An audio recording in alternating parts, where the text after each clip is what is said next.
Hey, speak for yourself, listeners. Before we start the show, I wanted to tell you about our brand new Fox Sports app and website, foxsports.com. Reimagined for the modern sports fan. Go ahead, download the new app now. You don't even have to pause this episode. Every day on the new app and website, you'll see the top stories in sports, plus a rich world of written content, videos, social media, and analytics to give you a 360-degree view of the most important stories of the day. Streaming live TV has never been so easy or elegant. Every Fox Sports game, including all pregame and postgame shows, are just one click away. For the extra invested fan, we also go deep with real-time wagering lines, trending prop bets, win probability, and key player projections. So download the new Fox Sports app or visit www.foxsports.com. Now, let's start the show. Yes, it was, Colin. Welcome to Speak for Yourself. Marcellus Wiley here with a UT alum. Emmanuel Otto, yeah, just stare at me. Take a look at me. Dude, you look halfway decent one day, and you come out here feeling yourself. Just like everybody else on Instagram. Let's get it started in Philly, where the Eagles had a chance to play spoiler if they beat Washington last night. But early in the fourth quarter, your coach, Doug Pederson, pulled Jalen Hurts with Philly down by 3. Nate Sudfeld came in for the first time since 2018 and had 2 turnovers in his first 2 drives. Duh. Washington got the win and the NFC East crown. Everyone, including the Giants, wanted to know what went into the decision. Let's listen. Were you coaching to win tonight?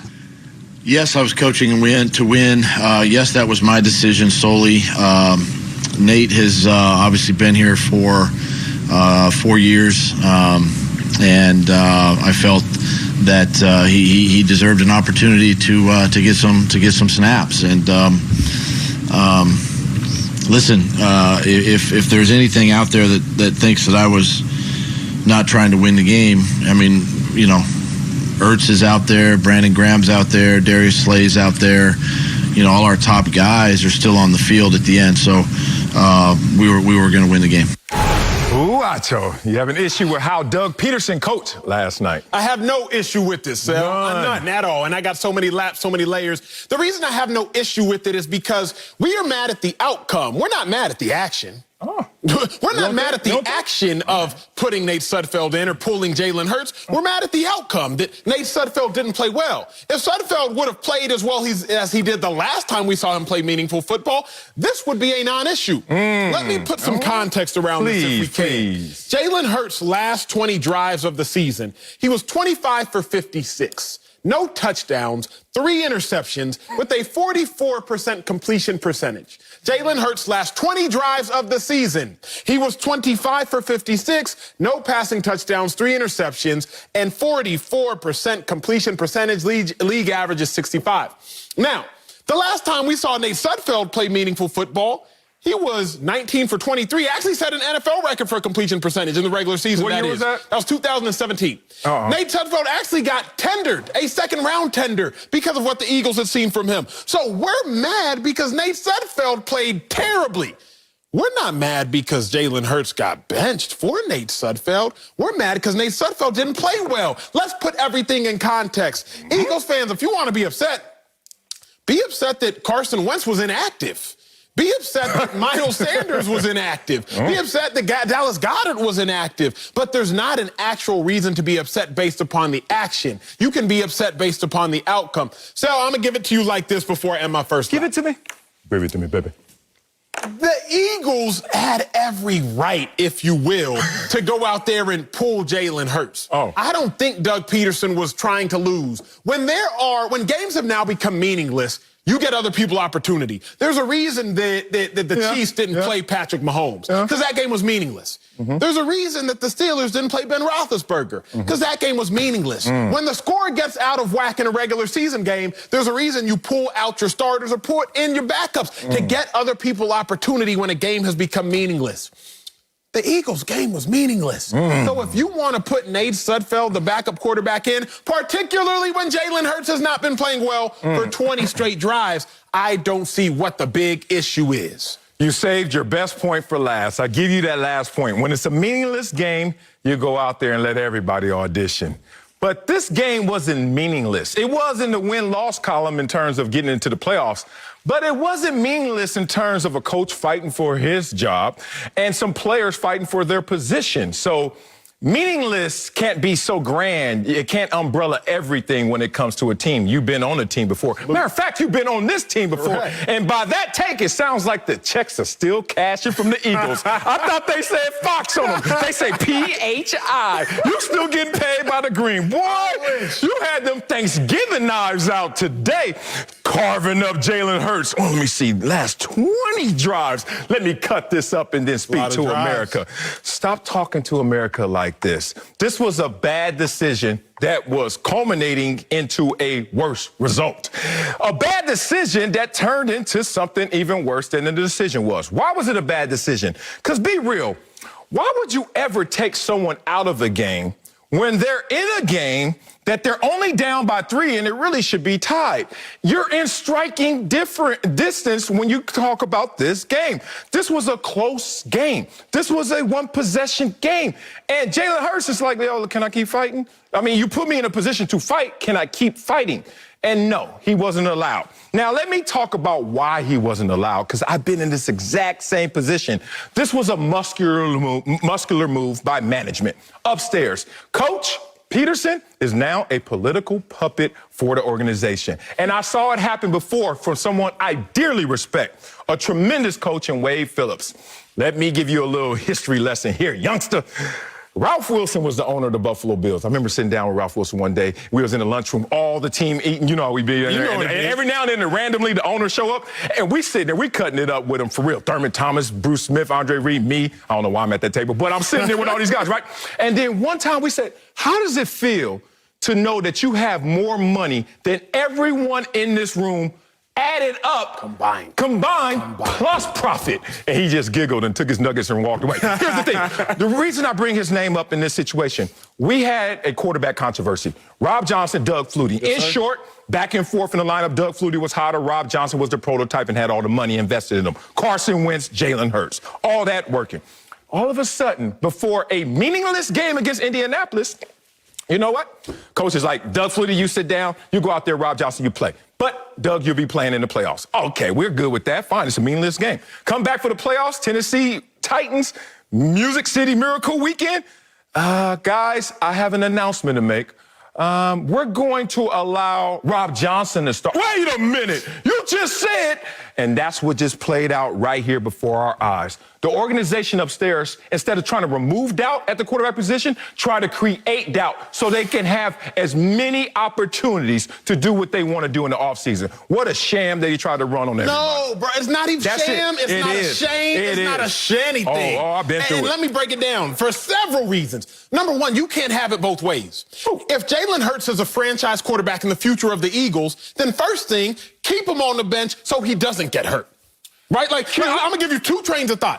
If Jalen Hurts is your future, then you shouldn't play him in a meaningless game so he doesn't get hurt. For the same reason the Chiefs don't play Mahomes, it's the same reason Roethlisberger didn't play with the Steelers. For all those same reasons, you want to protect your future. They are playing in the playoffs. Eagles are playing for the future. Please, go ahead.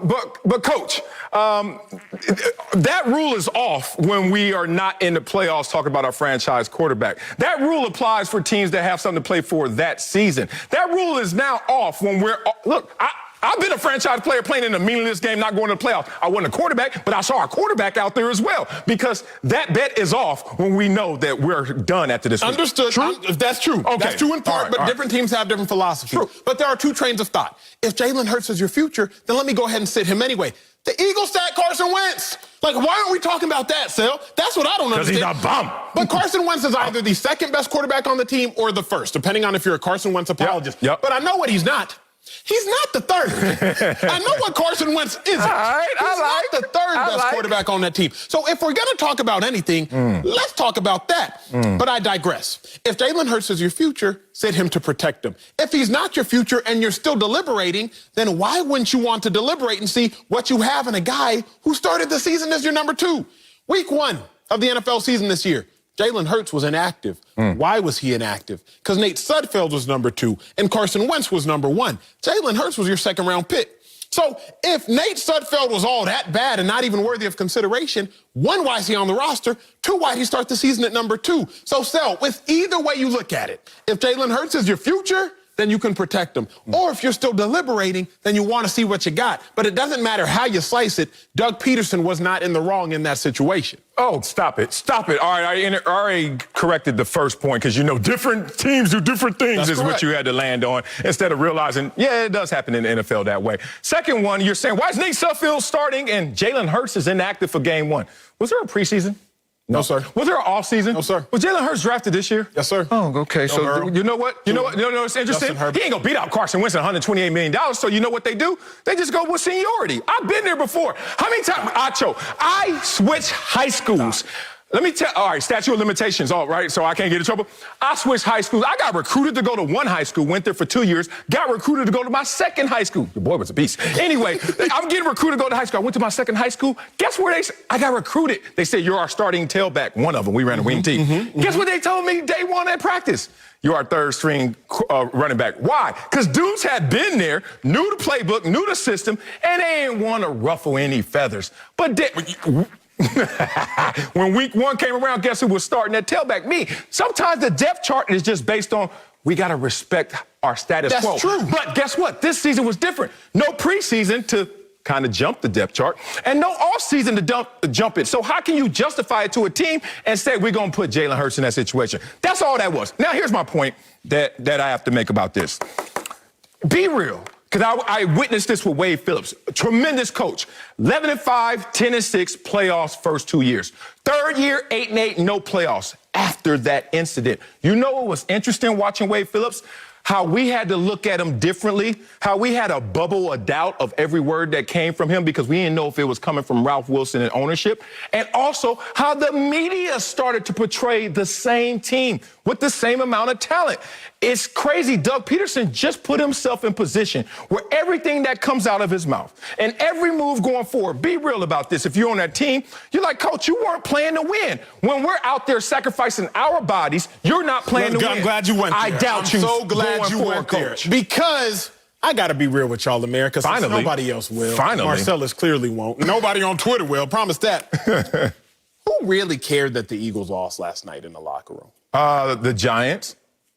In the Eagles locker room. Oh, in the Eagles locker room? I don't know. Those your friends. Marcellus, Tell me. if you're playing in a meaningless game, and 33% of the roster turns over each and every year, that's 33%. If you're on the roster, there is a 33% chance you're not going to be there the following year. And you're not a starter. Mind you, the Eagles sat Fletcher Cox and partially injury, Dallas Goedert, Miles Sanders, Deshaun Jackson. Oh. So if you're not a starter, you want to know who you're playing for in that last meaningless game, like you do in a preseason game, meaningless? Yourself. The name on the back of the jersey, Yep. not the name on the front. Preach. 2014, December 31st, playing against the New York Giants. I've told you this before. I was playing in a meaningless game. I was playing for the Philadelphia Eagles. We were 9-6. Wanted to go 10-6, but you know what I wanted more than that? I wanted to play well because a big eye in the sky, it does not lie. It don't lie. And I do not know if I'm going to be on the Eagles roster next year. I don't know if I'm going to be in the NFL next year. I don't know where I'm going to be next year. So you want to know what I cared about more than whether or not we won or lost in that game because we weren't going to the playoffs? I cared about what I put on tape. So as it pertains to the Eagles game yesterday, as I perused through the roster of the guys who were playing and weren't playing, like Boston Scott, like Hightower, like all those different players, Hargrave on the defensive line, they trying to put good film on tape because they don't know if they're going to be there or not. Now, if you want to talk about Eagles players who may have been served a disservice, let's talk about Jason Kelsey, the center, the all-pro center, may have played in his last game because he's retiring. Let's talk about Zach Ertz, Super Bowl winning catch, who may have played in his last game for the Eagles because they may part ways after the season. Let's talk about Brandon Graham, been on the Eagles for 11 years, just made his first Pro Bowl. But let's please not act like there was a huge disservice to all these players because they were playing their hearts out to win and the coach somehow contradicted and undermined their the way in which they fought to win. No, I'm going to be real with you because I've been there. I've been the backup. I lived my career as the backup. Same here. No, you didn't. I've been. You had me at the beginning when you said you've been there as a backup. Me, then you said I lived my career. I lived my career as the backup, All right, I'm with you. particularly for the Eagles in meaningless games, whether preseason or end of the season. Yeah. So I was trying to ball. Yeah. I'm like, if we won or lost, I would hope that we won. But if it's meaningless, I'm trying to ball. So let's not sit here and pour one out for all the Eagles players as, woe is them. Like, we got to pour it. No, Sam. I'm going to keep it real with y'all, America. Yeah. The majority of them players that were playing last night, because several of the starters did not play, Carson Wentz included. The majority of the players that were playing last night, they cared about how they played. They didn't really necessarily, their first priority wasn't whether or not they won. Several players, Ertz, Graham, Kelsey, yes, that may have been their priority. Yeah. And I'm going to keep it real. As a backup who's been on that team as a backup in a meaningless game, you got different priorities. Oh, that's true. All that's true. I mean, that's kind of a tangent. That is touching this argument. It's not the core of this argument. But isn't it? The core of this argument is, why would you go into a situation in a fourth quarter game when you're only down 3 and all of a sudden take out your best opportunity for success? That's what everyone is feeling. That's the compromise of the integrity. Protect the shield is the motto of the NFL. Yes, sir. We all agree with that. And what that really means in definition is integrity and respect the game, right?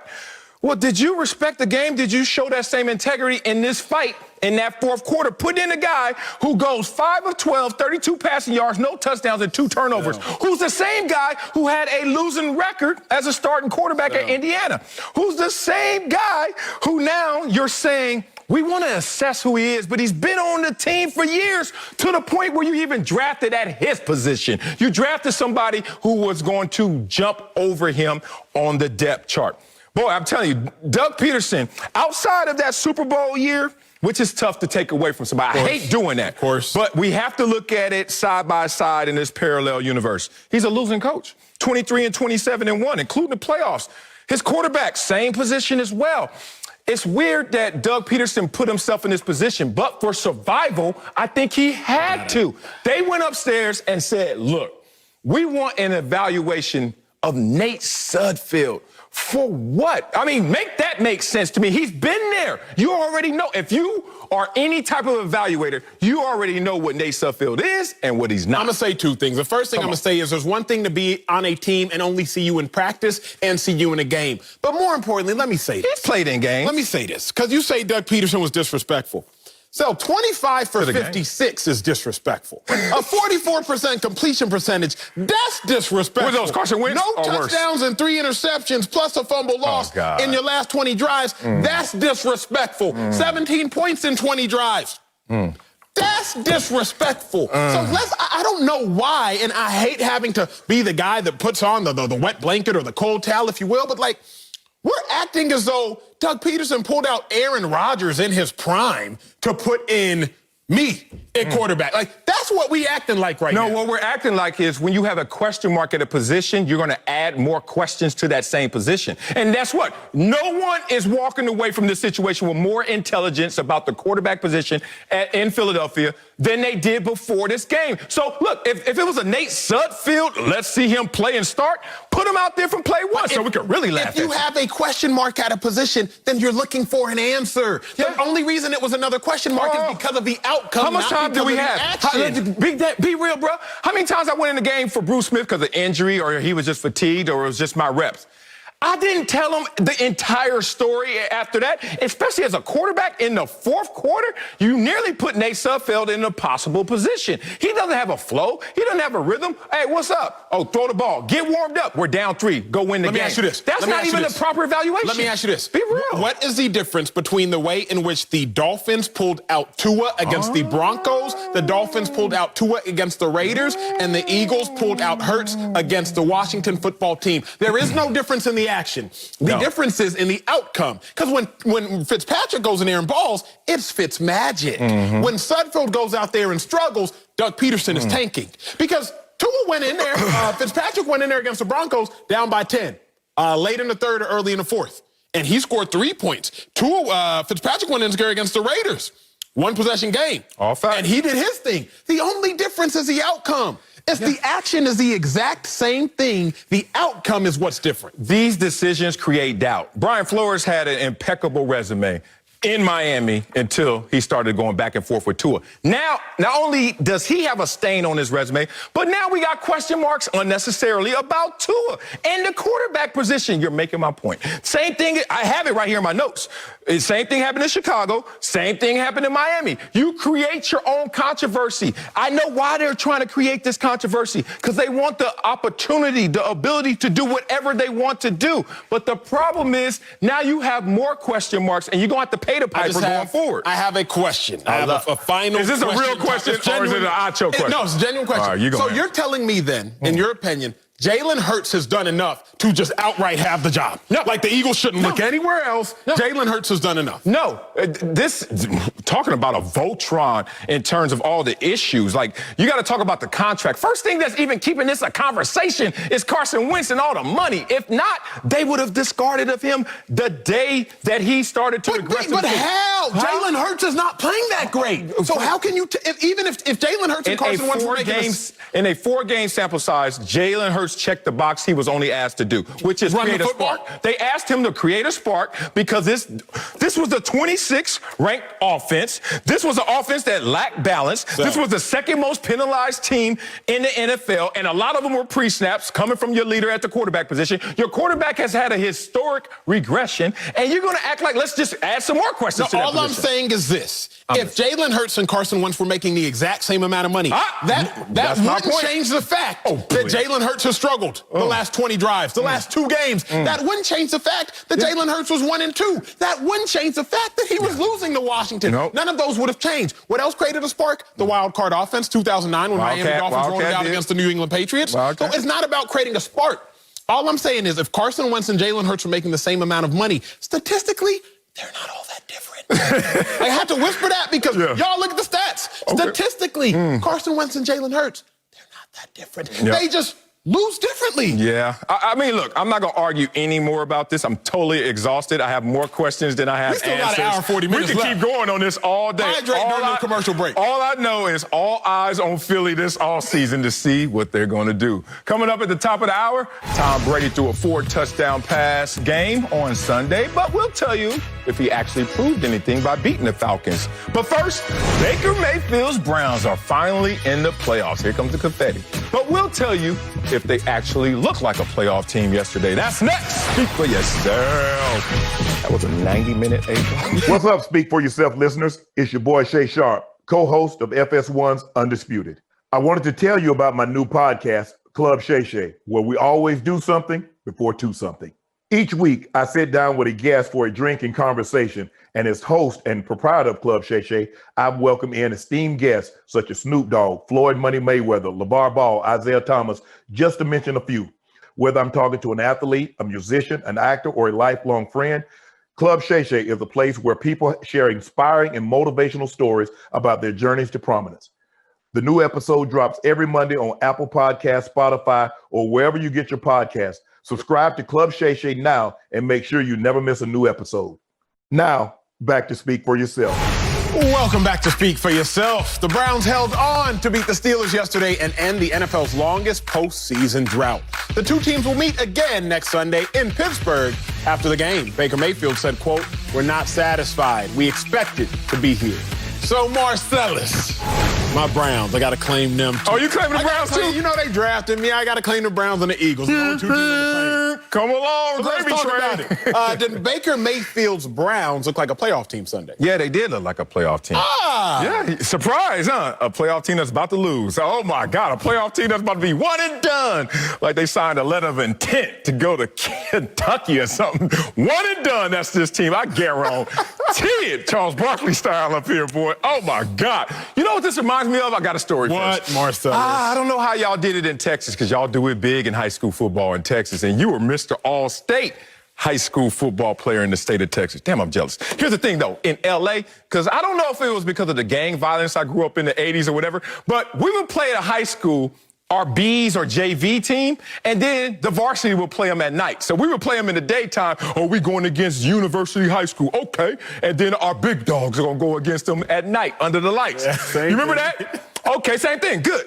This looked like the Cleveland Browns were asked to go play the JV team at 3 o'clock in the daylight. And nobody there because people just getting out of school. I hate you, bro. Remember that? All right. So they finished that game and they win by 2. Yeah. All right. Oh, a 2-point conversion going awry. All right. We beat the JV team. And then somebody's like, hey, don't get on the bus. Now it's time to play the varsity. Do you have confidence in that same team that barely got by JV that's going to have to now get by the varsity team? That will now have a starter by the name of Ben Roethlisberger. Marquise Pouncey, T.J. Watt, Cameron Hayward, etc. But you know what's funny about this? In that game that you barely got by, Cleveland, you gave up 4 sacks to the backups, to the ashes and remains that were left on this roster. Woo! Acho, I must cut this short because I don't understand why I should even stay for that varsity game amidst all this violence that's going to happen in these stands to watch these boys get handled. I like your take. It came with some facts. It came with some comedy. I respect that. I'm going to just come with some truth. Oh, all right. So, yes, sir, when you're going against an inferior opponent, you've always heard in coaching and in playing, it's not about them. You do what you do. Do what you do. When you were going against a third-string offensive tackle in practice or in a game, you're just trying to execute what you always do. Preach. You're not out here now trying to try a Dwight Freeney spin move. You're not all of a sudden trying to try something you don't do. You're just trying to execute exactly what you do. Okay. What the Browns did yesterday, they executed exactly what they always do. Yesterday's game against the Steelers was a microcosm of what the Browns have done all season long. The Browns, they ran the ball. The Browns, they stopped the run. The Browns, they won the turnover battle. About 3 months ago, I came on this very same show and said the Browns are legitimate for these exact same reasons. Now, I could be lying to you, so I made sure to bring up the tape to show it to you. Shall we? To win football, there are really 3 ways to do it. Coaches always say, you got to stop the run. You got to be able to run the ball, and you have to win the turnover battle. It's very simple, Marcellus. What do you mean very simple? That was not simple. What was going on? I had to tighten things up. New year. New money. As I look at it yesterday, Browns, 192 rushing yards to the Steelers, 85. Browns, turnovers, none. Steelers, 1. Now, again, if you want to say that the Browns are going to be very quickly eliminated, then you just have to say, what company are they keeping? You are the company that you keep. In life, and in football. Damn. So let's look at the teams in the top 10 that can run the ball. They can stop the run, and then win a turnover battle. My squad. Saints, Yeah. your squad, the Ravens, Yes. and the Browns. Yes. One of 3 teams, top 10, running, stopping the run, turnover battle. So the Browns looked exactly like a playoff team on Sunday because they looked exactly like who they are. Let's bring in Fox NFL analyst Greg Jennings for another opinion. So, G, did Baker's Browns look like a playoff team Sunday? No, not to me. And for the reasons that Marcellus is talking about, when you are trying to find out who you are moving into the postseason and reestablish, quite frankly, who you are, and you alluded to this, Acho, running the football, getting their play action game going, and making sure that Baker is kind of a complement to what you do, which is running the football and then stopping the run on the defensive side. That's all great.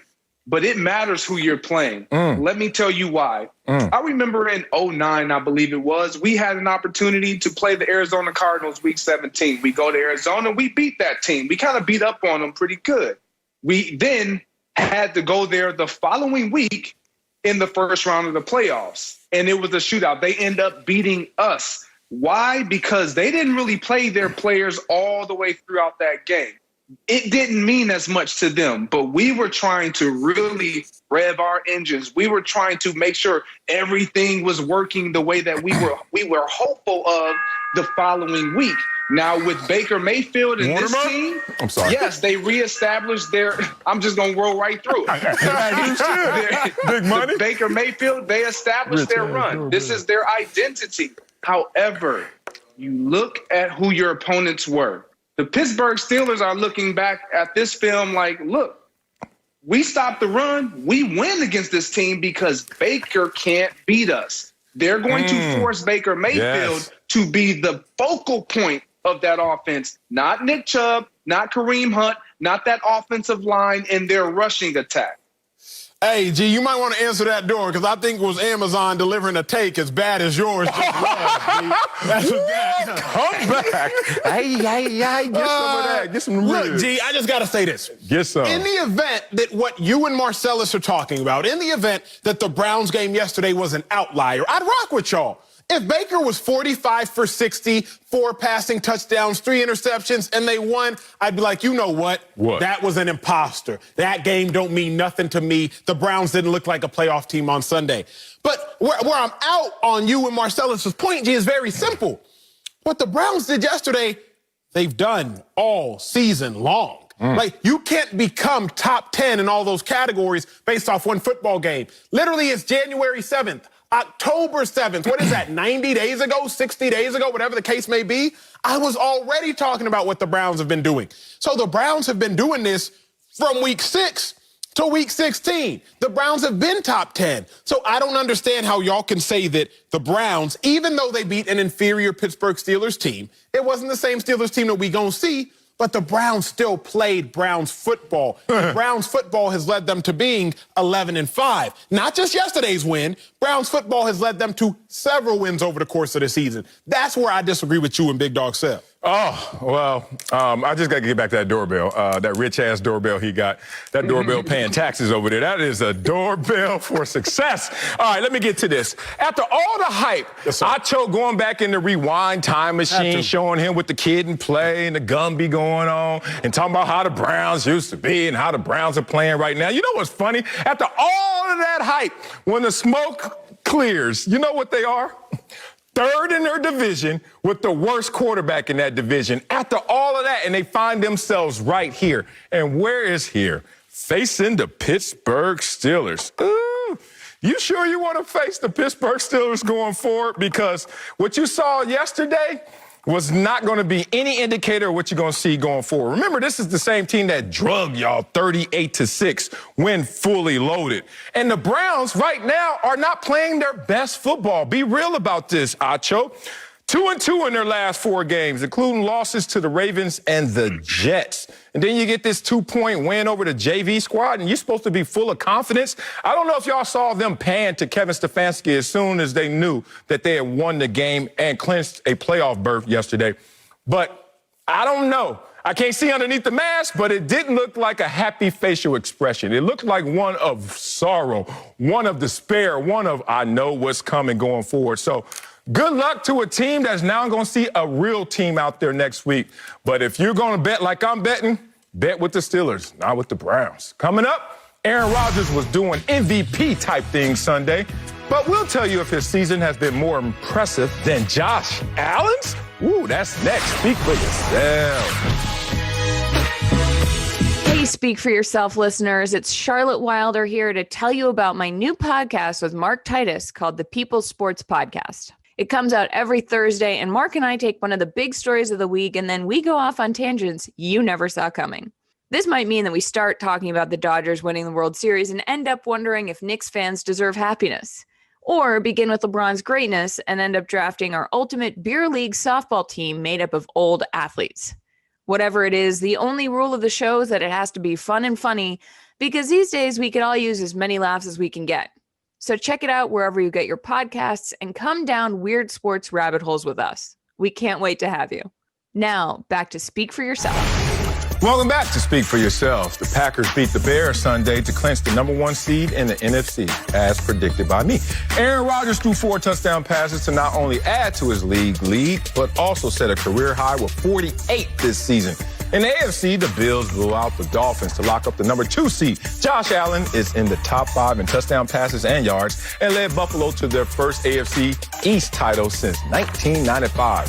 Greg is back with us, but Acho, who has had a more impressive season, Aaron Rodgers or Josh Allen? Fellas, Josh Allen has had a more impressive season. And I say this because I am a wordsmith. Aaron Rodgers has had a better season. Okay. Josh Allen's season has been more impressive. When you think about impressive, you have to talk about level of difficulty plus rarity. You have to talk about level of difficulty plus rarity. When I think about one of the most impressive things I've seen, I'm reminded of 1991. Michael Jordan, Game 2 versus the Lakers. It was his first finals appearance, if I am not mistaken, coming down a lane with the right, switches to the left off the backboard in traffic bucket. That was impressive. However, a Steph Curry three-pointer is still worth more. So that's more impressive because of the level of difficulty plus the rarity. Now let's fast forward and let's talk about Josh Allen. What Josh Allen did, Stephon Diggs, first time playing with Josh Allen, shipped off from Minnesota, no offseason, no preseason. Y'all just have to click in unison. That level of difficulty is higher. Josh Allen, 13 wins. First time the Bills have won 13-plus games since 1991. Rarity, more rare.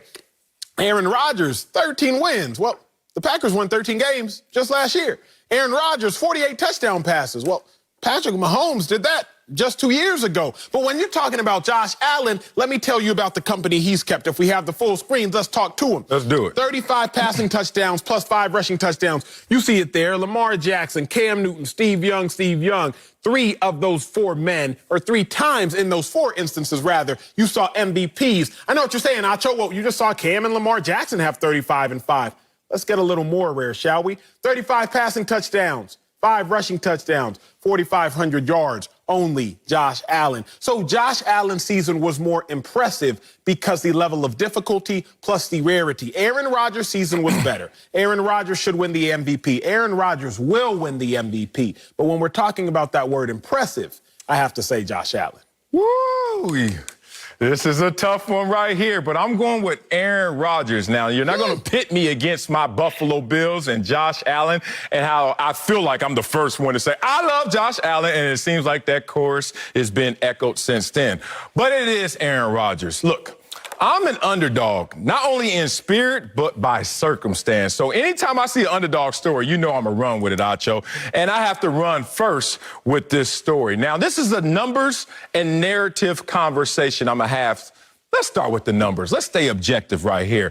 If you look at Aaron Rodgers, I love seeing full screens from Acho because my influence is now being a part of his day-to-day routine. I love that because when Acho first started, he hated full screens. Matter of fact, he used to text me. I could look it up in my phone right now. I hate your full screens. And now, look at him. He's doing full screens every damn day. I love you, Acho. But my full screens, not yet, is going to show you a little more rarity. First of all, let's talk about Aaron Rodgers, who is the first player in NFL history to account for over 50 touchdowns and throw for 5 or fewer interceptions in a season. Acho, if you noticed anything about that, there's no one else with him in company, as you just showed me a full screen with Josh Allen that had other names listed. So you want to talk about rarity because of you want to be impressed? That is impressive. Let's also talk about the fact that he had the 2nd highest passer rating in a season in NFL history.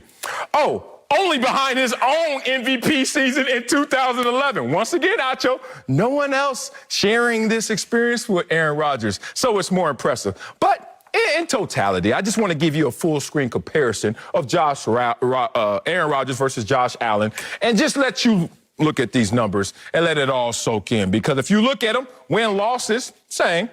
How about points per game? Close. Completion percentage? Close. Passing and rushing touchdowns? Close. Passer rating? Not as close. And who won every single one of those categories? The one on the left, his name is Aaron Rodgers, who has no company this year in terms of his greatness, his importance, his impressiveness, and more importantly, how he's going to lead a team going forward with another MVP in tow. I'm going with Josh Allen, and I'm not going to fight you, Marcellus, because all your numbers are factual. Aaron Rodgers has had an outstanding year. Not going to discredit that. He will win the MVP. Yep. But my reason for going with Josh Allen is because of the growth. Typically, you see players take a step forward.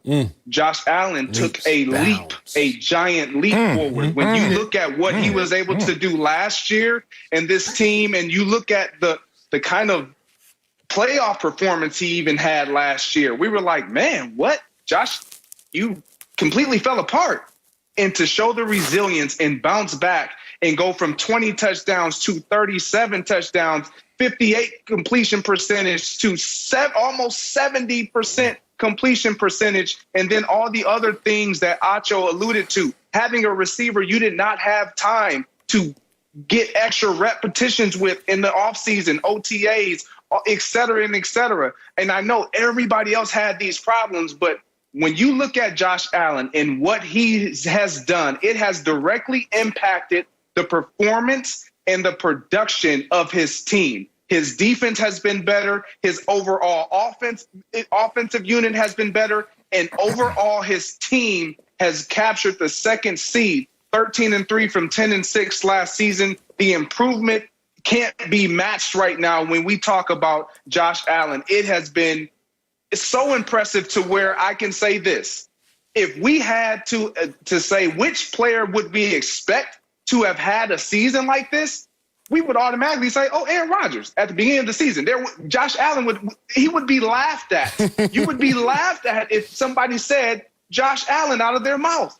And then for him to do what he has done, you have to give credit where credit is due. He's not going to win MVP. He's definitely in the conversation. And his team is definitely probably the number one threat in all of football and going into the postseason. Those are all correct, all facts, G, and I'm gonna give it to Marcellus in a way in which he can digest. Sal, you say you're not a great basketball player, correct? I'm one of the worst. Hey, one of the worst. Yeah, I seriously am. Then what would be more impressive, you hitting a three-point shot or Steph Curry making a three from the logo?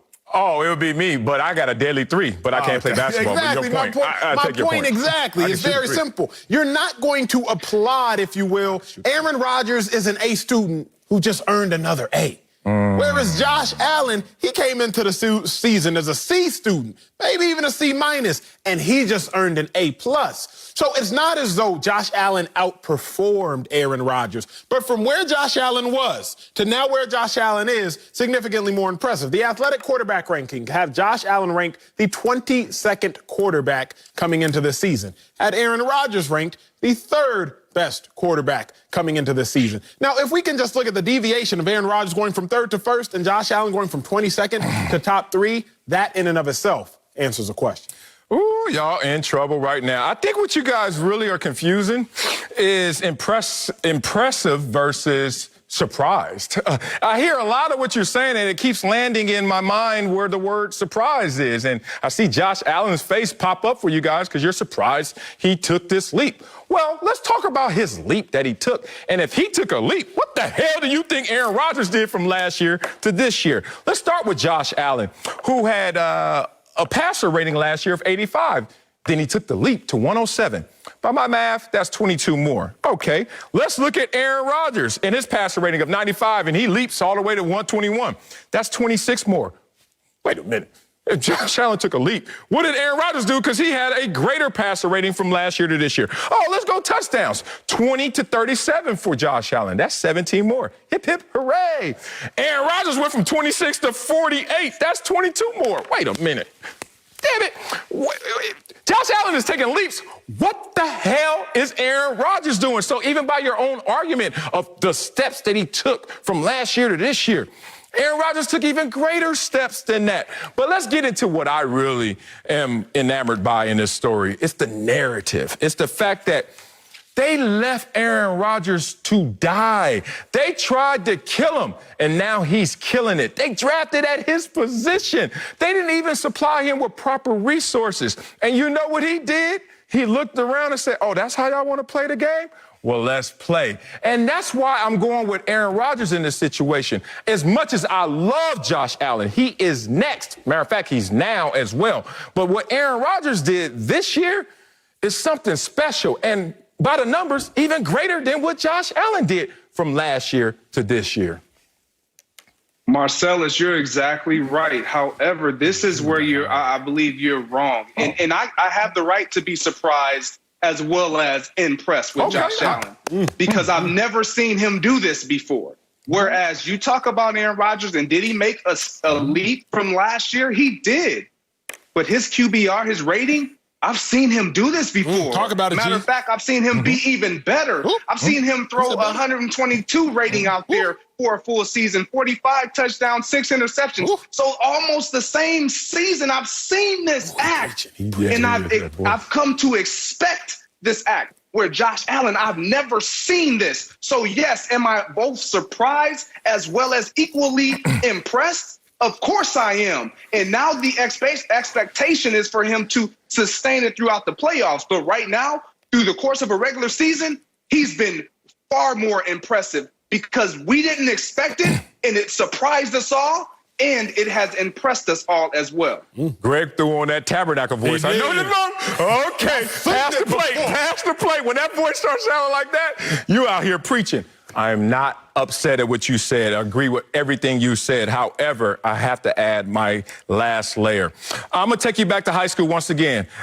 We had a student, and I went to junior high with her and high school with her. Her name was Michelle Clapman. I never saw her on any test or any report card get less than an A+. I am not lying. Like, she was the symbol of what I wanted to be, which was the greatest nerd alive. She was it. And my boy Jabari, my best friend in this world, Jabari Magnus, outside of my sister, was a C+B- student. And then one year, he finally took it seriously. And then he took a leap from C+ to A. And you know what's funny? You guys fell victim to the same thing I witnessed in the class and I witnessed from our teachers. All of a sudden, everybody's talking about Jabari. Everybody talking about Jabari. Look at Jabari taking these leaps. Meanwhile, Michelle Clapman just keep getting them A+ day in and day out. I'm sorry, but I remember being in those moments, being the one that's like still staring at Michelle Clapman like, hey, no matter what they say about Jabari and his impressive leap, you're still the one. Coming up, Lamar Jackson says Sunday's win is just the beginning for his Ravens. True story. We'll tell you if we're convinced. That's next. Speak for yourself. You proposed to Michelle? Man, I wanted to. You're watching Speak for Yourself. Marcel Swiley with this IG model up here, Emmanuel Acho. I must say, Sel, I think this is our collective best day. And as what? far as appearance. Appearance. Yeah, I bring it every day. You finally brought it. So collectively, this is our best day. I can give you that. You're a better looking dude than me right now. But if you want to compare 30 in me, 30 me versus 30 you, have me? I don't think so either. All right, we'll see. All right, let's get to Baltimore, where the Ravens won their 5th straight game Sunday in the blowout against the Bengals. Lamar Jackson threw 3 touchdown passes and rushed for just under 100 yards, becoming the only quarterback in NFL history with 2 1,000-yard rushing seasons. Baltimore clinched the playoff spot, but after the game, Lamar said, quote, "It's just the beginning for us." So, Acho, are you convinced it's just the beginning for the Ravens? Bro, I'm absolutely convinced. Like, it is just the beginning of the end. I just knew you couldn't believe in the purple of the Ravens. No, I hate that I now have to hate on Lamar because it comes off as hate, even though I'm really just speaking my own truths. But it is the beginning for the Ravens. It's the beginning of the end. I look at it like this. Last year, Lamar Jackson in the playoffs, he knew he had to step up. More importantly, Greg Roman, the offensive coordinator, he knew they needed a big game out of him and Harbaugh. What happened in that game? Again, Derrick Henry went crazy, 150-plus yards, closer to the 180s. Then all of a sudden this year, Ravens, it's time to get your revenge. You about to see them Titans again. That same Titans that knocked you out of the playoffs last year, kept you from your dreams. Derrick Henry, 130 yards again, and the Titans win. Sure. So, Sel, Sure. in this 3 matches, I like to call it, in this 3rd time in which they are facing each other, how you want me to sit here and bank on hope? Bank on a dream. Bank on a wish. I just can't do it. So, last 4 weeks, Derrick Henry averages 177 yards rushing. But I'm also, in my first lap, because I don't know how many laps I'm going to give you right now. I know how many jabs I feel like throwing. But if we're being really real, this year the Titans have a better quarterback in Ryan Tannehill.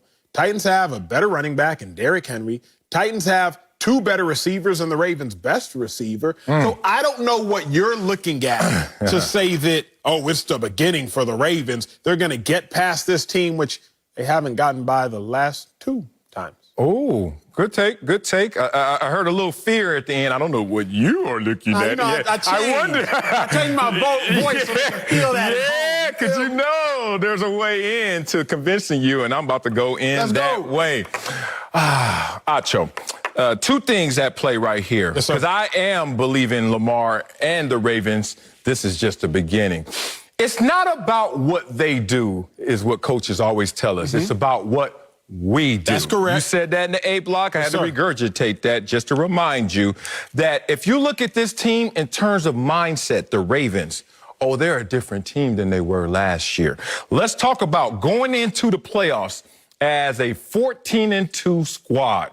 That they even said post-game after losing, we didn't take them as seriously as we should. I don't know if that was too much player speak, too much keeping it 100, somewhere in between, but all I know is they got smacked in the mouth and lost to the Titans 28-12. Derrick Henry, 30 carries, 195 rushing yards, and a touchdown. Okay, now let's talk about what happened this year. This is not a team going into the playoffs with a 14-2 hold on and rest mentality. They're in a do or die all of December, and they're in a must-win mindset. So now they go into the playoffs this year, and guess what? They're going to be different because it's about what they're going to do, not so much what Tennessee can do. But they played each other earlier this year. I think you made mention of that. Yes, sir. 28 carries, 133 rushing yards, and 1 touchdown in overtime by that same Derrick Henry. And they lost that game in overtime 30-24. Oh, I hate to be this guy because this is who I am as a father with my son. So you hate to be who you are? No, well, you just said I hate to be this guy because that is who I am. Because it's a stage and it's not ultimate. I like to be absolute with my kids, but sometimes I got to respect what stage they're in. Understood. My son, when he struggles through a couple of things, but he's getting better, it's all about encouragement because I know he's about to finally get what he wants. He's about to attain that goal. You go from 28-12 loss, regular game last year in the playoffs. Then you go 30-24. They barely beat you in overtime. You start to control Derrick Henry better. What do you think is going to happen now going forward? You're playing your hottest football of the season. You have a different mindset, and you see that same opponent where it looks like, at least on paper, at least to my son, that he's getting better against that same adversity.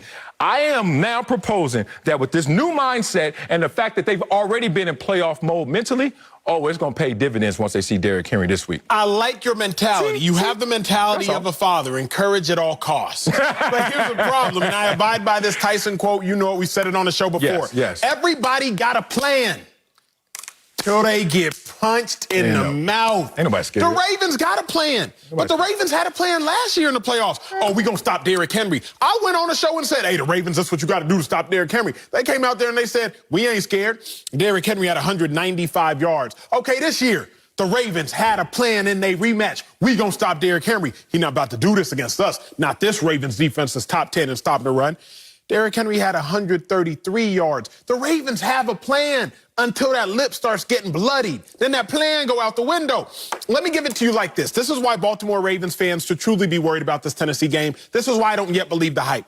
Last year, Tennessee went up 14-0 in the playoffs. It was game over. The Ravens are not built to come back, game over. Well, then this year, Marcellus, okay, the Ravens, all you have to do, don't let the Titans get ahead. We're not built to come back. So if y'all get ahead, Baltimore Ravens, y'all win the game.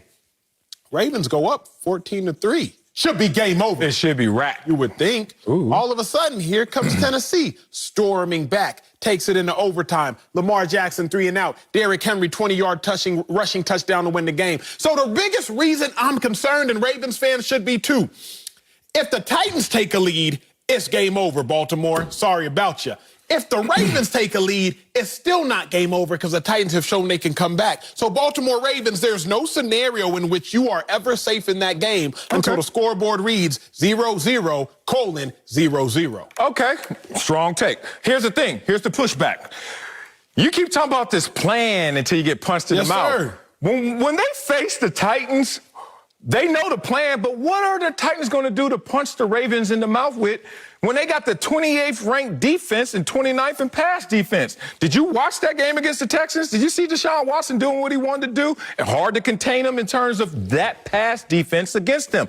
And now you talk about a hotter team. It's weird to say you're hotter than you were when you were 14-2 last year, but last year they were in cruise control. We all know that feature in the car. You get up to a certain speed and you just let it coast. This year, they are on the gas, big dog. Won their last 5 games. They've won all 5-0, and they won by a combined score of 37-18 is the average score. Lamar Jackson, 15 total touchdowns, 3 picks, and 115 passer rating. Defense holding 3 opponents under 15 points. They are playing their best football right now at the right time. So my parallel where I go is where Greg Jennings took us last week. Greg Jennings was on a team that was 10-6. 10-6 and won the Super Bowl through all adversity, 15 guys on IR, and they won the Super Bowl. Then the next year, they were 15 15-1, and everyone predicted that they would win the Super Bowl. Kind of like how Baltimore last year was 14-2. Everybody's like, I think they're going to win the Super Bowl, and was one and done in the playoffs.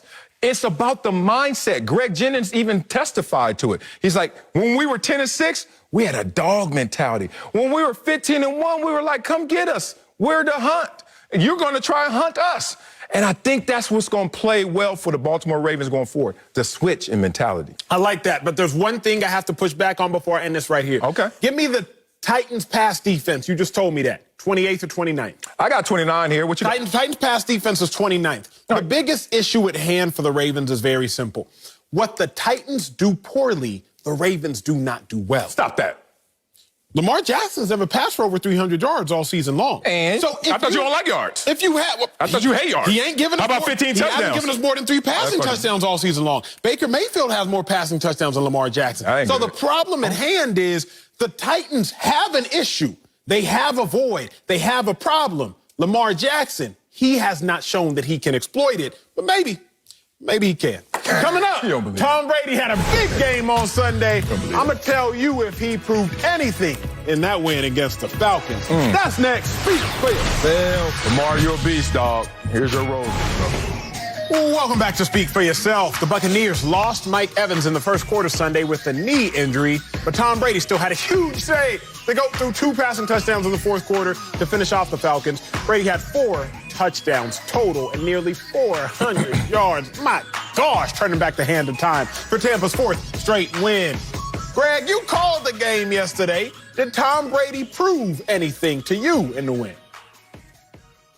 He didn't have to prove anything to me. He just established that at this point in the season, moving forward and into the playoffs, this is his domain. This is his territory. He was absolutely lights out yesterday. And again, this team was configured to win and win right now. Win this year, not next year, but win this year.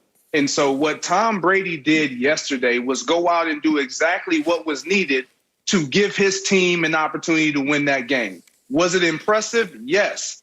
Did it impress him? I watched his body language all game. No, he didn't care. He didn't care because in the totality of it all, this isn't even important to him. What's important to him is for his team to identify his body language and take on his persona, which is it's all about the postseason. I just need you to play, and as well as myself, him, 3 hours as best as you can from here on out. I'm not talking about practice. I'm not talking about any other day, but for 3 hours, give me everything you got every time you have an opportunity. That's what he has come to understand and has perfected, and that's what we have seen him establish over the course of his 20-plus years in this league. Like, this guy, this is the time of year that it's all about Tom Brady. I like that take, G. I'm not mad at it. I won't even really push back at that take. I'm going to try the other door. Tom Brady, he proved a lot in the win yesterday. But to Greg's point, he really established that he is still dominant. He established that he is still capable. He established that he can still make all the throws with a clean pocket against a meaningless team in a meaningless game. What I'm still waiting for Tom Brady to prove is what it sounds like Greg has just told us Tom Brady is still waiting for Tom Brady to prove with this Buccaneers team. So Tom Brady proved some things, but the Bucs didn't. And that's what I want to see. Like, that's where I've been the last 3 months. That's where I've been in talking to Marcellus about this.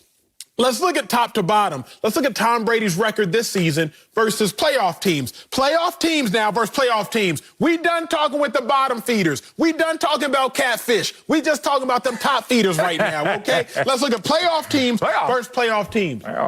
The Buccaneers are 1-5.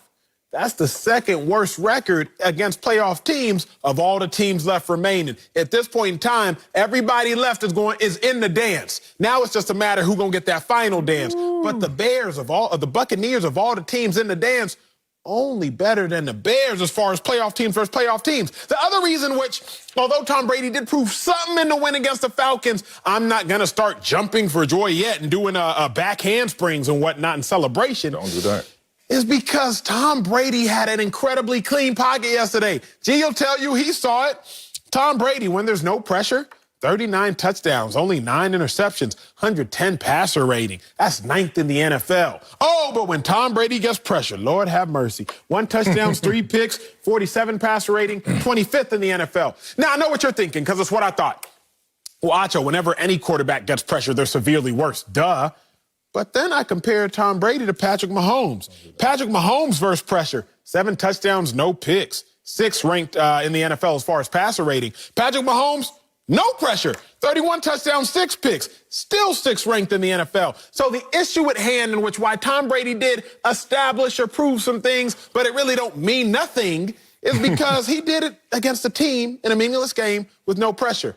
He's about to play playoff teams. Record versus playoff teams, not very good. And y'all know about the pressure of that Washington defensive line. Oh, man, this is interesting right here. I'm not trying to kill anyone listening with wordplay right here, but he proved a lot to me yesterday. And I'm going to tell you why, because Tom Brady, using Tom Brady's words to be a part of my argument, Tom Brady loves the game of football, even in his 21st season. He says because the game of football has no entitlement.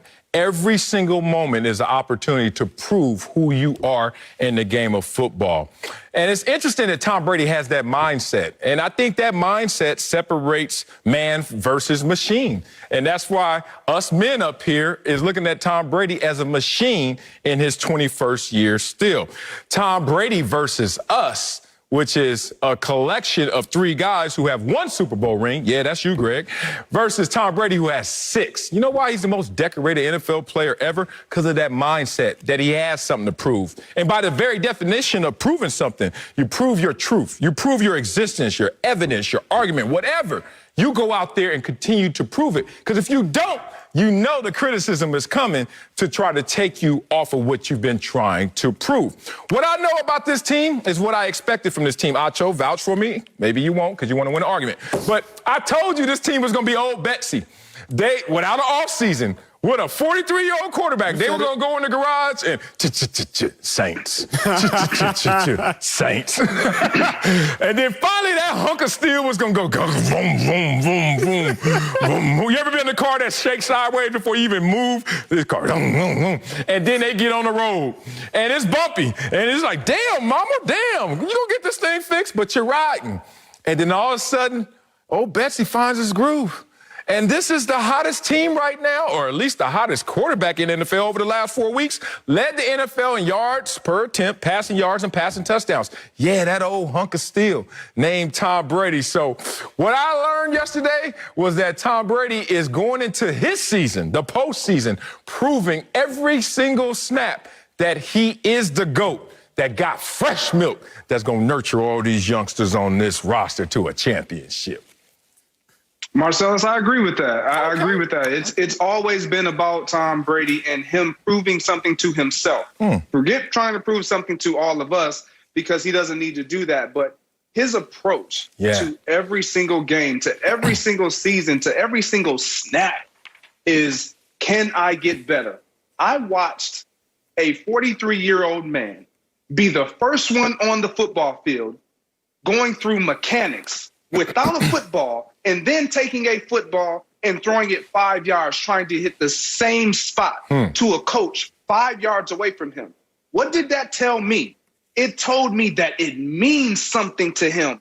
Everything he does, it means something. It carries a level of importance. And when you go into a season like that, when you go into a postseason like that, you are automatically a threat. And I know everybody's going to look at what the defense didn't do yesterday or what they gave up. They were missing a few guys. And I believe that when you get those guys back in that offense, even though they might very well be without Mike Evans, but you got that insurance policy that, Acho, you didn't believe that he was so much of an insurance policy, if my memory serves me correctly, when they first acquired Antonio Brown. Chill out. But he has proven now that he is a very good insurance policy, and he gives them the best chance moving forward. But it's always been, like Marcellus said, about a mindset. And he believes that from a mindset standpoint, no one can come close to matching his intensity. Here's what I'm wondering, though, fellas, because can I pump the brakes? Yeah, there's some squeaky brakes. But let me pump them, because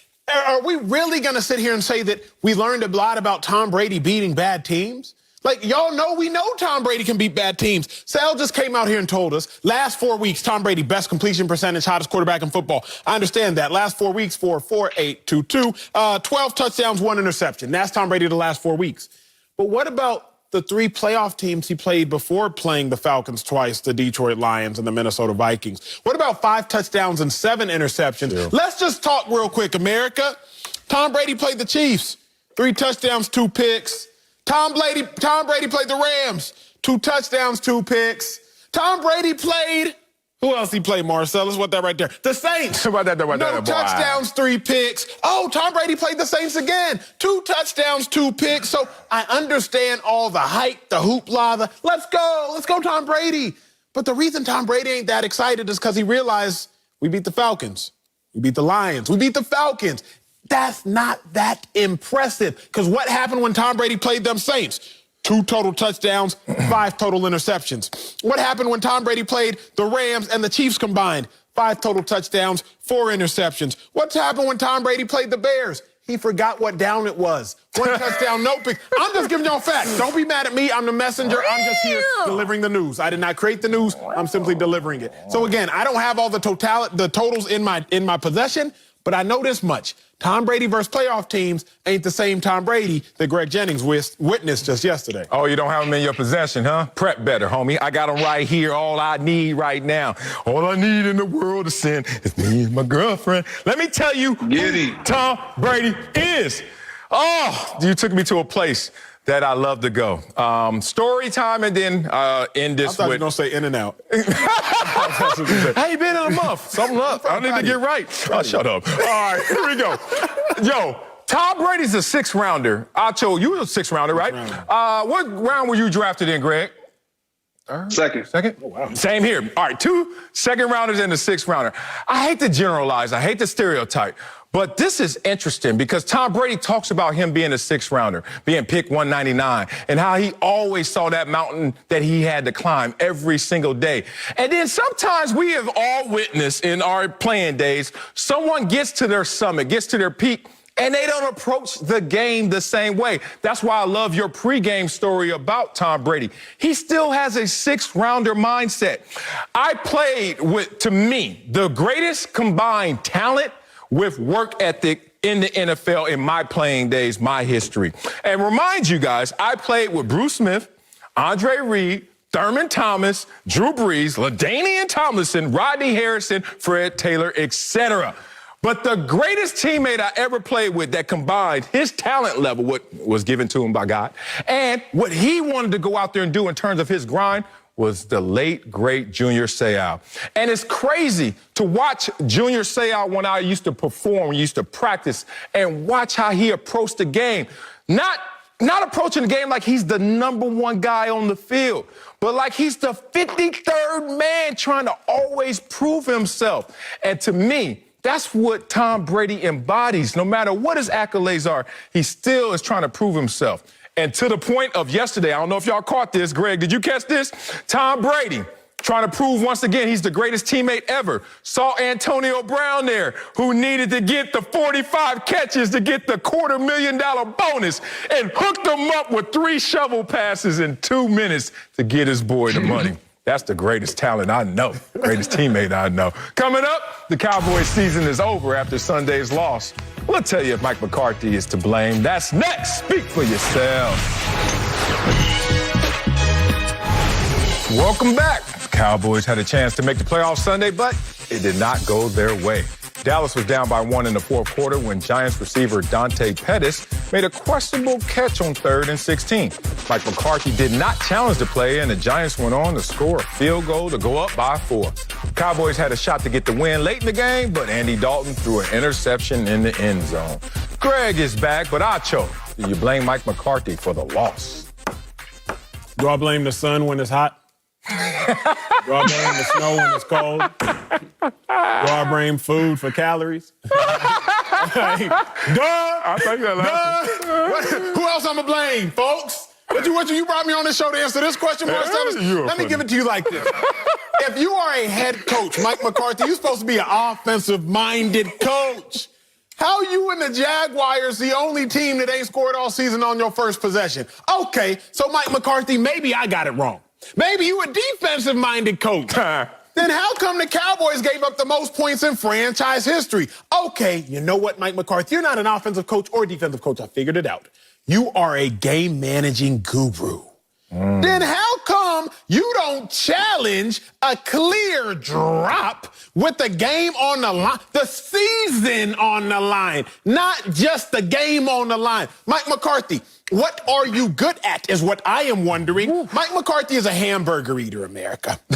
A hamburger eater. What's a hamburger eater in football? That's the players that go on the road trips with y'all and they don't actually play or contribute anything. They just eat. At this point in time, I'm wondering, Mike McCarthy, what are you contributing? You're not contributing offensive prowess. You're not contributing defensive genius. In game, your management is terrible. So I'm just wondering, what in God's name is Mike McCarthy contributing? I'm going to keep going. I don't even care if y'all talk this whole keep block. going. You killing this one. You can have this one. I was told one time relationships end how they start. Not football coaching, but life relationships. They end how they start. So I'm thinking about this. How did the Cowboy season start? Let's go back to week 1, shall we? Shall we go back to Mike McCarthy against the Rams? What is it? Early fourth quarter, down 20-17. 4th and 4, if I'm not mistaken. Kick the field goal, Mike McCarthy, tie the game up. But what's Mike McCarthy does? Turnover on downs, Cowboys lose. Let's go to week 2, shall we? Against the Seattle Seahawks. Mike McCarthy, can you just have a little bit better time management, please? Just please have a little bit better time management. Let's keep going, if we shall, the Atlanta Falcons. Mike McCarthy, did you just run a fake punt? Down 14-0. In the first quarter, the Cowboy season ended how the Cowboy season began, with Mike McCarthy making pivotal errors. So someone please bring on a Mike McCarthy apologist to at least explain something to me, Greg. I'm going to let Marcellus go first. Hey, apologist here. You know what I mean? Boy, I'm a public defender. The suit ain't, but I show up for anybody and defend them. This is going to be tough. I like your point about relationships, because my grandma Blackie used to always say that. The way you go in, baby, is the way you're going to go out. You're like, the way you go into it is the way you're going to go out of it. I like that. Now, what I also like is what Mike McCarthy is doing in Dallas, which is this cultural reset. Keep telling you about that. Keep telling you how this dude inherited a 4-win team, and then the next year, 8-8. Next year, 13-3. Ooh, that could be the Dallas Cowboys next year, 13-3. Get your quarterback 1 back, and then you blink, bow, bow, bow. Super Bowl champion. Greg Jennings knows about a Super Bowl championship with the same coach. I'm sure he'll talk about that. But let's talk about this year. Let's talk about Mike McCarthy and the Cowboys' loss to the Giants that happened yesterday. First of all, let's set the table, because I think Acho just got downstairs, was so hyped with an amazing take, and just ate up all the food and saved nobody any ribs. But be real about this. They were playing for a postseason spot that they didn't deserve, that they didn't earn. Now, that happened on Mike McCarthy's watch, but Mike McCarthy doesn't call the plays, Acho. You keep saying, tell me if you're an offensive guru. Yeah, but he is being contained because the only way he was able to get this job was to keep young Kellen Moore happy and allow him to still be the play caller. And I'm not mad at Kellen Moore in terms of all of this play calling, in terms of what the Dallas Cowboys became with their QB1 as an offense, especially with Dak Prescott under center. But I have to talk about the fact that this is a team losing their QB1, here's the apology, and still had a chance to win a division. The only team in the NFL that lost their quarterback 1 and still was sitting there in week 17 like, we got a shot. What about Washington? Let's talk about, Who was it? Haskins? Is that a QB? Man, boy, stop. Okay, I'm talking about the Bengals losing Burrow. I'm talking about the 49ers losing Garoppolo. You talking about Haskins? Okay, we can have that conversation all day. I call Booger up here. We could go get it. Here's the point. This is a team that still put itself in position for next year. Acho hates process. No. That's why he gets dressed so fast and gets ties and stuff. He just hates the process. Tampa Bay last year, 7-9. Where are they now? Oh, Pittsburgh last year, 8-8. Where are they now? Both of those guys last year didn't have their QB1s. It was just a building block for what was yet to come. That's what Mike McCarthy's doing in Dallas, the cultural reset. Marcellus, I can't come with you, man. I wasn't there with me either. I was just saying it. I can't come. Come on, man. When I'm gonna tell you right now, what Acho said is, I mean, he ran down every receipt. He really did. I mean, every receipt. He ate and when you look at what Mike McCarthy did not do, that was the only thing that you really could say, okay, if you're not going to call the plays, if you're not going to be a defensive coordinator, but you got to manage the game correctly. You got to give us a chance when you have an opportunity. And that's what I did not like. And so when he looks back on that film, just like he did when he got on that plane after the game, he's going to assess every player and say, okay, what did they do to help us win? What did they not do? Or what did they do to hurt us? He's going to have to look in the mirror and say, what did I do to help us win? What did I not do? Well, Acho, you said what he didn't do. The one thing that can't anybody else do but him, which is take out that little red thing and throw it. That's it. That's it. You have it's like 7 minutes into the game. It's 7 minutes left into the fourth quarter. You have a 5-minute now window where you can only throw that flag. Because after 2 minutes, everything else is going to be challenged by upstairs and people in New York. I need you for this moment in the game. The most important task you have is to give your team an opportunity, another chance. Look at that one more time. Coach, we yelling for it. Coach, you know it wasn't a catch. I don't need anybody to go upstairs. I don't need anybody to come call me from upstairs and say, hey, Mike, that wasn't incomplete. If it looks in doubt, it is your job with everything that we've been fighting for on the line to just throw the flag. You don't have another opportunity to throw it any other game. This is the last chance. Throw it. Give me everything you got. Why? Because if you're a head coach, you're going to ask every player before the game and at halftime, give me everything you got. Leave it all out there on the field. Mike, you didn't do it. You left it in your pocket. In your pocket? You had it in my pocket. Oh, sorry. Yeah. He left it in his pocket, G. And for that, I blame. Yes, it was Mike McCarthy. He has to raise his hand and take accountability that he helped the Giants win that game. This is what kills me, Greg. This is what kills me.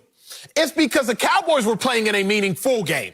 It's not like the Eagles, not like the Steelers, not like the Cowboys were playing in a meaningful game yesterday, and too many times this season did Mike McCarthy undermine the efforts of the Cowboys players. Like, they really out there fighting, trying to win, scratch and claw against the Rams week 1. You get all the way down to the goal line within the 5. Mike, please, please, please just kick the field goal and tie it up. So worst case, we be going into overtime.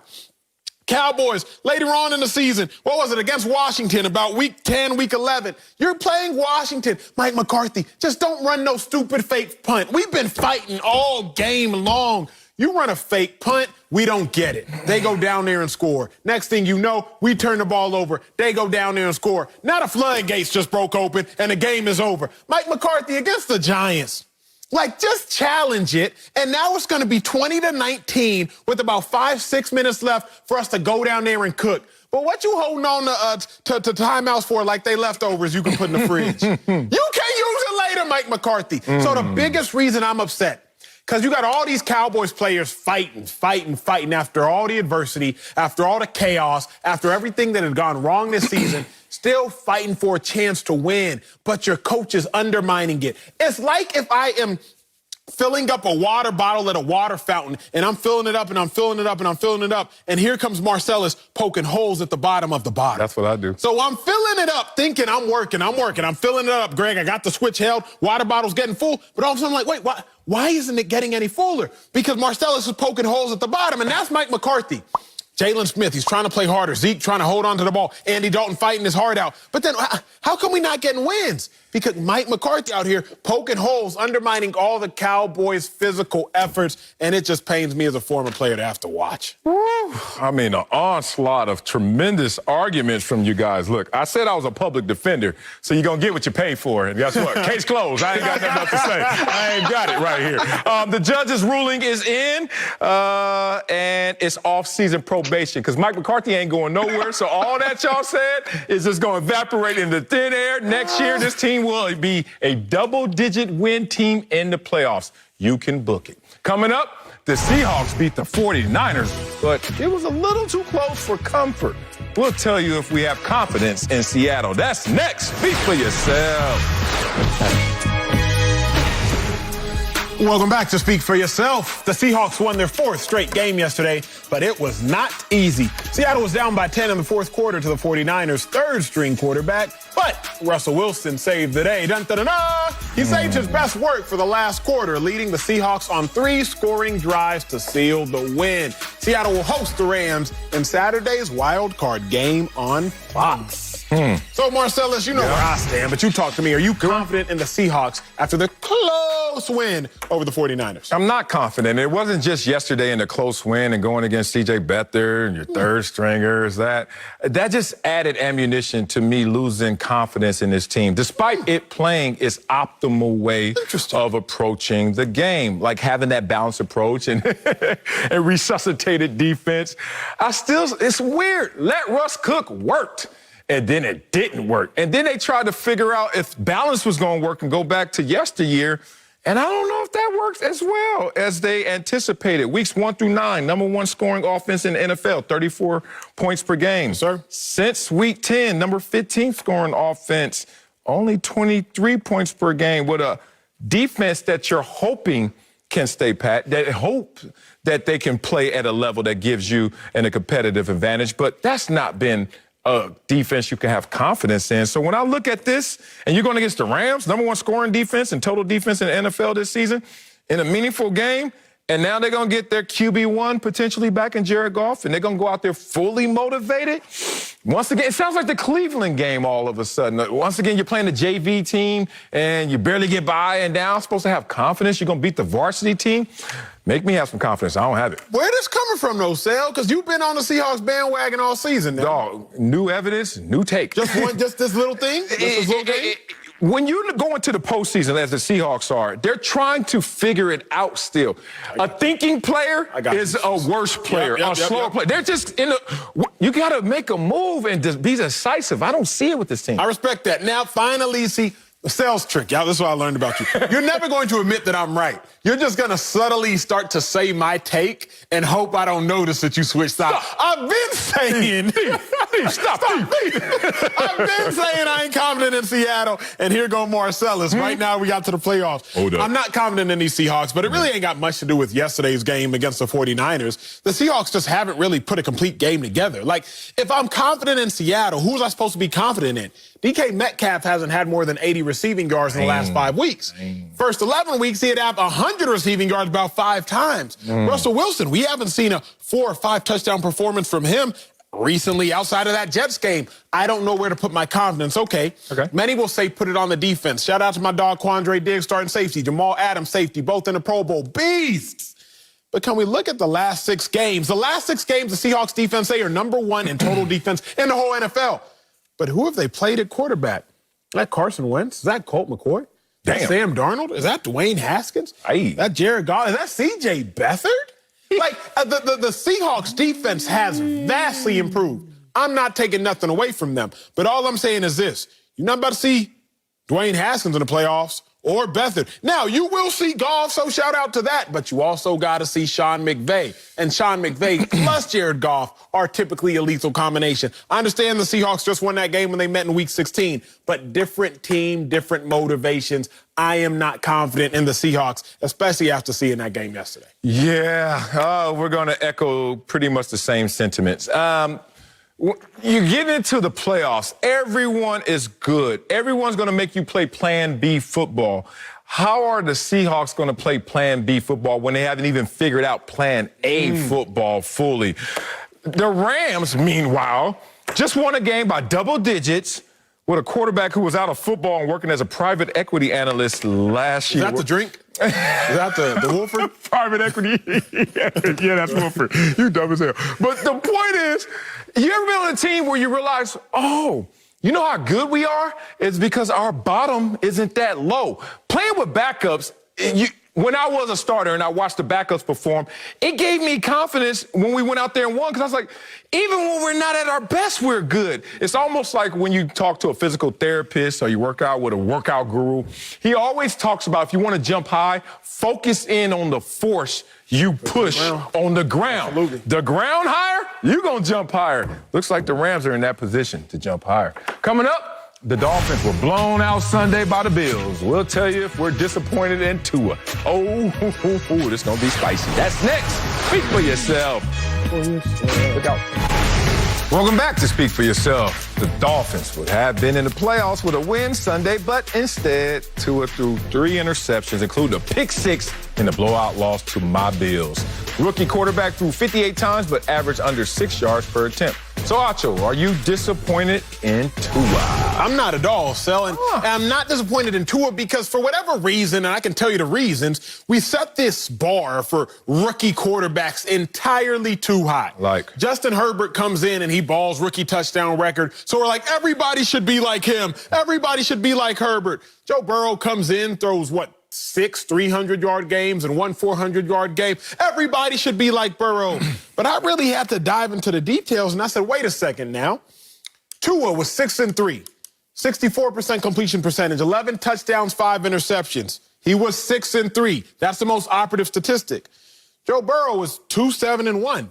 13 touchdowns, 5 interceptions, 65% completion percentage. Like, right there. It's right there in line. Now, many will say, well, Burrow had a lot more yards. Let's talk about it. Burrow, 6.7 pass yards per attempt. Tua, 6.3. They was doing the same thing. So am I disappointed in Tua for losing in his 9th career start to the hottest or second hottest team in football, to the hottest or second hottest quarterback in football? No. Tua, if we really being real, he overachieved this year. Kyler Murray, he was the #1 overall pick last year. Where they been at? Baker Mayfield, he was the #1 overall pick 3 years ago. It took him his 3rd season just for them to start making some noise. Tua in year 1, 6-3, 64% completion percentage. There is nothing to be mad at. I'm going to save it for my next lap, all the people going at Tua, but there ain't nothing to be mad at. Yeah, I'm with you there. Nothing to be disappointed about in Tua. Now, at first, you're always disappointed you don't make the playoffs, but you got to remind yourself that Tua and the Dolphins were the first 10-win team in 5 years to miss the playoffs. So a little different standards, relative experience this year based on what the numbers in the win-loss column were. So it's funny that my full screen from last week obviously had an influence on you, Acho, because last week, all I heard from you was Joe Burrow, Justin Herbert. And now all I'm hearing is Tua's okay. Yes, that's all I was trying to tell you last week. Don't throw the baby out with the bathwater. Acho, I'm a father. You know why I'm a father? I got a gang of kids. You have no kids. Want to know what I learned from my experience as being a father? That there are going to be challenges, and don't look at them all the same. My 1-year-old is very artistic. My son is very athletic, and he is not an artist. Let's just say that. I don't look at them the same. I look at Tua, who has a 6-3 record, as a starting quarterback, 11 touchdowns, 5 interceptions, as a rookie who went through growing pains. Does he have to be rookie of the year? No. As long as the trajectory is pointing up, if they can give him solid footing, which means stop moving the goalposts on a young man every single day. I know this for fact, that there was internal conversation and pressure because of the success that was happening at the #6 draft position in L.A. with Justin Herbert, that was making mention in the Miami Dolphins organization. What are we going to do with our #5 pick? That shouldn't be the case, because your pick should be graded on his experience and his growth, not based on what everybody else is doing. Sal, let me tell you what I hate, but first I need you to answer a question for me, because you've lived this life I have not. They say that marriage doesn't change you. Like, you are who you are, you get married, all of a sudden, like, if you're not faithful, you're not all of a sudden going to become like some Why you gotta go saint. there first? That's what you hear on TV. That's what you hear on TV. What you mad at me for? What am I supposed to say right now? I'm saying, like, they say, like, if you're selfish and single, you're not going to all of a sudden become very giving in marriage. Okay, well, look. Fair? Is that a fair statement? Only divorced people say marriage didn't change them. If you married for real and really committed, you're going to change, because some things work, some things don't. Here's where I'm at with this. Because for some reason, people are mad at Tua because the NFL didn't change him. Like, in college, Tua was highly accurate. He didn't have a huge arm. He wasn't incredibly elusive. He was very decisive. Now we're in the NFL. He's highly accurate. He doesn't have a huge arm. He's not very elusive. He's still very decisive. But for whatever reason, people are like, Tua's arm isn't big enough. I'm disappointed in Tua. It's the same Tua that you drafted. Ooh. So I don't know why now, like you said, the goalposts have been moved, or why we have expected this Tua to be different. This the same dude that we saw at Alabama for them 3 years. Interesting. I had the same group text as you did, I guess, or conversations. I was like, dog, it's interesting. This is a little pushback against Tua because I think this offseason he needs some edge to his game, some risk taken to his game. They always say you can't hit a home run if you're scared to strike out. And guess what? Tua seems like at times I'm scared to, and then guess what? You're not making the big plays we know that you're capable of making. So I look at it kind of like college basketball.